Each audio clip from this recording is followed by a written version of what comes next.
Good afternoon! Welcome to my YouTube channel! Hello, Life in Hong Kong. Ngayon, papakita ko sa inyo kung saan ako kumukuha ng, ano yun, hindi ko alam sa Tagalog. Sa English yata is, taro vine. Taro vine. Taro vine or, Ilocano na, daludal. Tingin na galis. Okay, pakita ka ngayon, sa aking banda. Ito'y, basaw. Nalinis na ito'y. Agalak. Lagi ka. Uda. Yan.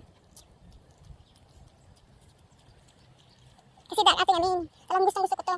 Sabi nila, mga inchik. Anin ko daw yan. Sabi ng mga inchik, nakakain ba yan? Sabi nila, hindi nakakain. Bakit mo kinukuha? Kasi nga, pag nalaman kasi nila na kinakain ko yan, baka kainin din nila. Di meron akong kaagaw, diba? Ayan. Ayan, doon ako manguha sa bandaron. Tapos papunta ko rito.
chikwa. Sabi niya, bakit daw ang mga Pilipina or Pilipino, ang dami daw alam na ulamin. Sabi niya, bakit ang mga inchik daw, hindi raw nila alam na ulamin ito. Sabi niya, paano daw lutuin? Sabi ko, hindi ko naman sinabi na, sabi ko, adabuhin mo. Adabuhin mo. Yan, nakuha ko. Di ba? Ang dami. Oh, fresh from the kagabihan. Oh. Saan ka ba nakakita ng ganyan? Oh, meron akong free na ulamin, ha? Yan, libre na. Di ba? Meron ng libreng pagkain. Ang gagawin ko na lang dito mamaya, ipakbit ko na lang. Pakbit o kaya, magprito ako ng, ano pa ba kung tinapa? Sarap sana, no? Pakbit, tapos lagyan ng tinapa. Wow, sarap. Meron na naman akong ulamin. Hindi na naman ako bibili. Okay, see you in the next video. Thank you so much. Bye. Kung hindi pa nakasubscribe, please subscribe na at para makita niyo kung paano yung mga ginagawa ko na hindi naman masyadong importante pero meron akong challenge na mini-message pa ako na private message pala at ako'y magkwan daw, ano yun, touch by touch dance challenge daw. Paano kaya gagawin yun? Sige, kahit na ano na. Okay, welcome to the next channel again and panoorin nyo yung touch by touch challenge daw. Okay, bye-bye. Hindi pa nakasubscribe, please subscribe na at saka mag-like na rin. Bye-bye. Thank you.